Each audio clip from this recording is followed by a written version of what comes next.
आदाब। Hello friend, शहलाज Khan पर आज तैयार हुआ है आलू गोश्त का सालन पुरानी दिल्ली स्टाइल में। मैंने मटन का भी बना के डाला हुआ है, अगर आप वो देखना चाहते हैं तो आप उसको मटन में भी बना सकते हैं। मैंने इसको खुले में बनाया है, आप इसको कुकर में फटाफट भी 10 मिनट में तैयार हो जाएगा, कुकर में बना सकते हैं। तो चलिए तैयार कर लेते हैं देगी आलू गोश्त पुरानी दिल्ली स्टाइल में। देगी आलू गोश्त के सालन का आप इंग्रेडिएंट्स देख लीजिए। मैंने चिकन लिया है, ये 600 ग्राम है। आलू लिए हैं जो मैंने इस तरह से काट लिए हैं, थोड़े मोटे इसमें अच्छे लगते हैं, तो 3 से 4 आलू आप ले लीजिएगा इस तरह के, और मोटे मोटे टुकड़ों में काट लीजिएगा। 150 ग्राम मैंने दही लिया है। ब्राउन अनियन है, 2 बड़ी प्याज को मैंने लाल करके निकाल लिया है। लहसुन का पेस्ट है 1 टेबलस्पून। गरम मसाला 3/4 टीस्पून है, जो कुछ मसाले इसमें लगेंगे। 1 टेबलस्पून फुल धनिया पाउडर है। 1 टीस्पून कश्मीरी लाल मिर्च है। 1 टीस्पून ये नॉर्मल लाल मिर्च है। 3 चुटकी मैंने हल्दी ली, समझ लीजिए। वह 1/4 चम्मच है। नमक अपने जायके के हिसाब से ले लीजिए। 1 बड़ी इलायची, 3 छोटी इलायची, 7-8 लौंग है। मसाले इसमें ज़्यादा नहीं लगते हैं। हम क्या करेंगे, इसमें से थोड़ा सा रोक लेंगे, दही और प्याज का पेस्ट बनाएंगे। तो थोड़ा सा मैं दही इसमें डाल देती हूँ, इसका एक अच्छा सा पेस्ट तैयार हो जाएगा। तो इसको हम एक किनारे कर देते हैं, इसको हम बाद में यूज़ करेंगे। तो ये जो सारे मसाले हैं, खड़े मसालों को छोड़ के मैं सारे मसाले इसी में डाल देती हूँ, तो हमारा काम उससे आसान हो जाएगा। और इसको अच्छा सा एक पेस्ट तैयार कर लेते हैं। इसको मिक्स कर लेते हैं।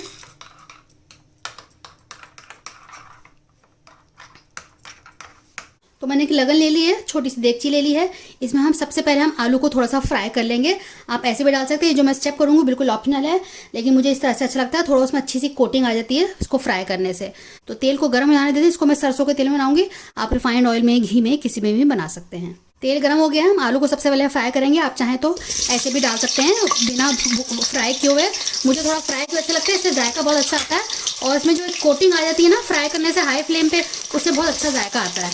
तो इसको हम 1 से 2 मिनट फ्राई करेंगे हाई फ्लेम पे, और फिर निकाल लेंगे। उससे ये होगा कि ये 50-60% कुक भी हो जाएगा, अच्छा इसमें टेस्ट भी आएगा। ऐसे डालने में और उबले हुए ऐसे कच्चा डालने में अलग ही जायका होता है। तो वैसे ये स्टेप बिल्कुल ऑप्शनल है। और इसको अगर आप चाहें तो कुकर में क्विक बनाना चाहता है, जल्दी बनाना चाहते हैं, तो आपको सेम प्रोसीजर से आप इसको कुकर में भी कर सकते हैं। बीच बीच में जैसे जैसे इसमें चेंज आएगा कुकर के लिए, मैं आपको बताती रहूँगी। तो 2 से 3 मिनट इसको भून लेते हैं, फिर मैं इसको निकाल लेती हूँ। देखिए हाई फ्लेम पे मैंने फ्राई कर लिया, इस तरह का अच्छा सा कलर आ गया है। तो अब मैंने फ्लेम को लो कर दिया, इसको मैं निकाल लेती हूँ। एक्स्ट्रा ऑयल ड्रेन कर दीजिएगा, निकाल दीजिएगा। अब आप देखेंगे इससे जो जायका है ना बिल्कुल ही अलग हो जाएगा। देखिए कितनी अच्छी इस पर एक लेयर सी आ जाती है।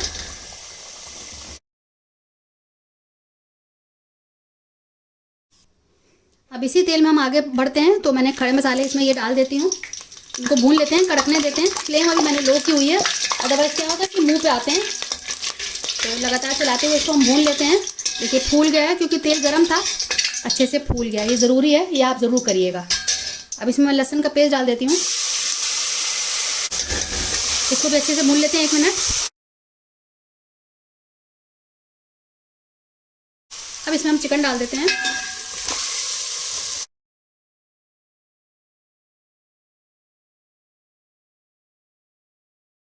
फ्लेम दोबारा से मैं हाई कर रही हूँ। 2-3 मिनट इसको ऐसे ही छोड़ देते हैं, भुनने देते हैं जब तक ये सफ़ेद नहीं हो जाता, और उसका अपनी जो एक महक है वो निकल जाए। चिकन भी हाई फ्लेम पे भूनने से देखिए अच्छा सा इसमें कोटिंग आ गई है। तो ये काम भी आप अच्छे से कर लीजिएगा। मैंने मसाले जो बनाए थे दही के साथ, लो फ्लेम मैंने कर दिया है, और मैं इसके साथ में डाल देती हूँ।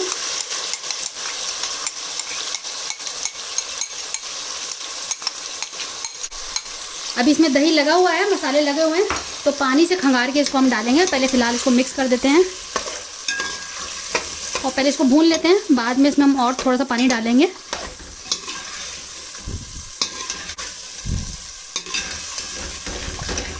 इसको लगातार 2-3 मिनट चलाइए, ताकि दही फटने का कभी कभी डर रहता है। वैसे तो मसाले मैंने इसीलिए डाले हैं, साथ में पहले मिला लिए ताकि दही फटे नहीं।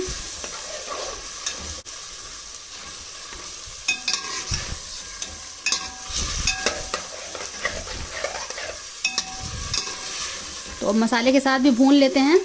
तो ये मैं डाल देती हूँ पानी थोड़ा सा।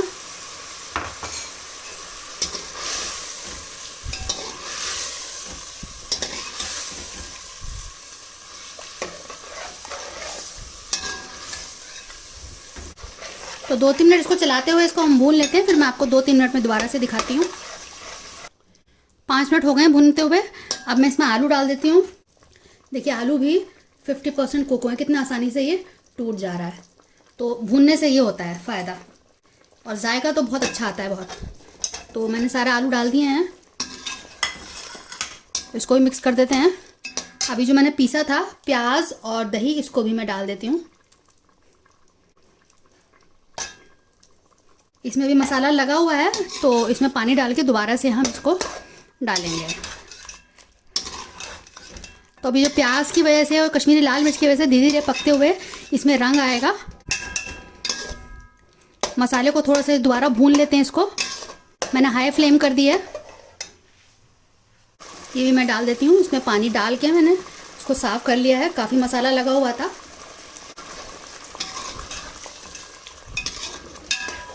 तो इस मसाले को दोबारा से भुनने देते हैं, उसके बाद लो फ्लेम करेंगे। 3 से 4 मिनट इसको ऐसे ही छोड़ देते हैं, पकने देते हैं। आप देखिए 5 मिनट हो गए इस मसाले को पकते हुए, तेल ऊपर आ गया है। अब इसमें हम थोड़ा सा पानी डालते हैं ग्रेवी के लिए और गलाने के लिए। तो दोबारा से मैं इसी जार में लेके मैंने पानी डाल दिया है, थोड़ा सा हम और डालेंगे। कंसिस्टेंसी आप अपने हिसाब से इसमें रख सकते हैं। तो अब इसको हम लो फ्लेम पे छोड़ देते हैं पकने के लिए 5-7 मिनट फर्दर। जो बाकी कसर है आलू में और चिकन में वो हो जाएगी। इसको ढक देते हैं 5 से 7 मिनट में। मैं आपको दिखाती हूँ, खोल कर देख लेते हैं। आप देखिए तेल ऊपर आ गया है और अच्छे से पक गया है। अब इसमें बाकी चीज़ें डाल देती हूँ। गरम मसाला, नमक आप इस स्टेज पे चख लीजिएगा। हरा धनिया डाल देते हैं और एक मिक्स दे देते हैं। आप ग्रेवी इसमें अपने हिसाब से रख सकते हैं। इसको मैंने पुरानी दिल्ली स्टाइल से तैयार किया है। आप इसको सेम तरीके से बिल्कुल कुकर में बना सकते हैं। बस आप कुकर में एक विसल दीजिएगा और 2 से 3 मिनट के लिए लो फ्लेम पे छोड़ दिएगा। ज़्यादा आप विसल देंगे तो आलू भी टूटेगा और चिकन भी टूटेगा। तो एक विसल में ये हो जाएगा, क्योंकि हमने भून लिया है। तो 5-7 मिनट भूनने में लगा है, तो उसमें भी गल जाता है। तो बस एक विसल दीजिएगा और 2 से 3 मिनट लो फ्लेम पे छोड़ के बाद उसके बाद कुकर आप बंद कर दिएगा। तो आपका आलू गोश्त बिल्कुल बढ़िया सा तैयार हो जाएगा। मैं आपको इसकी कंसिस्टेंसी दिखा देती हूँ इसके शोरबे की। देखिए कितना गाढ़ा तैयार हुआ है। आप चाहें तो इससे पतला भी रख सकते हैं, जैसा आपके घर में खाया जाता है। आप इसको रोटी, पराठा, तंदूरी रोटी के साथ इसको सर्व करें। अगर आपको मेरी रेसिपी पसंद आई हो तो इसको आप शेयर कर सकते हैं अपने दोस्तों के साथ, अजीज़ों के साथ। थोड़ा सा हम केवड़ा डाल देते हैं आखिर में। केवड़ा डालने के बाद 1 मिनट हम पकाएंगे और उसको फिर सर्व कर देंगे। पुरानी दिल्ली स्टाइल आलू गोश्त का सालन बिल्कुल तैयार हो गया है। आप इसको बनाइएगा, फीडबैक दीजिएगा। फीडबैक ज़रूर दीजिएगा, हमें आपके फीडबैक का इंतज़ार रहता है। अगली बार मिलते हैं किसी नई रेसिपी के साथ। तब तक के लिए शुक्रिया। देखते रहिए शहनाज अख्तर खान।